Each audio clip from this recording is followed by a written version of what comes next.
Nasubukan nyo na bang mag-split?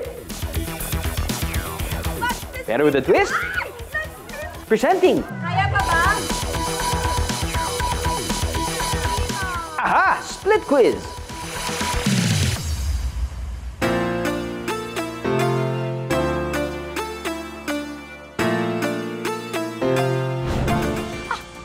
Hindi ko na kaya.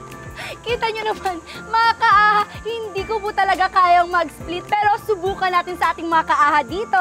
Well, hindi naman nila kailangan pang mag-split kung matalas ang kanilang isipan. Kaya naman, Shuvi, let's start!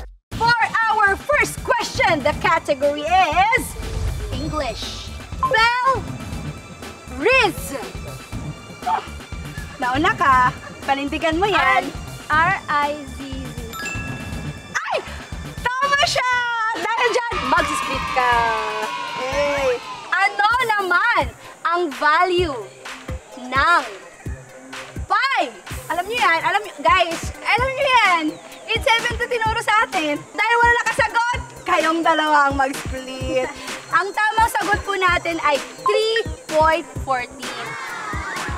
Yan. Yan ang puso ng octopus. 176? Ay, ang dami naman nun. Ilang octopus yun? Isa. Paras kayong mali. Mag-split kayo. Split. Ang tamang sagot ay 3. May 3 silang puso. Ano ang tawag sa pag-ulan ng yelo? Kaya nyo to. Starts with letter H. Ako din, hindi ko alam actually. Ito ang answer, oh. Hailstorm. Split. 1, 2, 3. Split. Kaya mo pa, babe? Hindi nyo na kaya. At dahil dyan, nanalo si Maika! Masaya ka ba, Maika? Sino kaya? Ngayon, ili-level up na natin ang split game. Sa point na to ng ating game, mga kaahan, ako, mas challenging dahil bukod sa pagsisplit, kailangan nilang humawak ng batsa. Bawat maling sagot ay may corresponding na pabigat. Naku, mas mahirap. Tingnan natin. Ang pabigat, ilalagay matapos makastep ng 3 beses. Spell! Cough! Hoy, medyo ano tayo ah.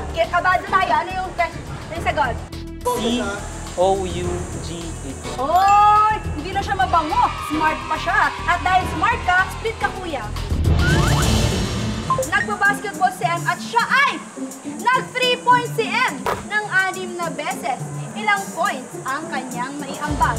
M3, kasi go. 18. Ikaw ang nagwagi for the split ka, bebe. Anong tawag sa taong kulang sa tubig? Cedric. Okay, 1, 2, 3. Sorry. Yes. O, tandaan nyo guys ha, last man standing wins the game, okay? Ano ang tawag sa mathematics kapag pinagsama at nadadagdagan ang isang bilang? 3, 2, 1, go! Ha? Addition. Addition. Sorry. Kaya niya pa. Okay lang naman give up. Ayaw po. Hindi, ayaw nila. Okay, last question, tiebreaker. Ano ang capital ng Philippines? Manila. Nauna siya. Kayanin pa kaya ni Angelo.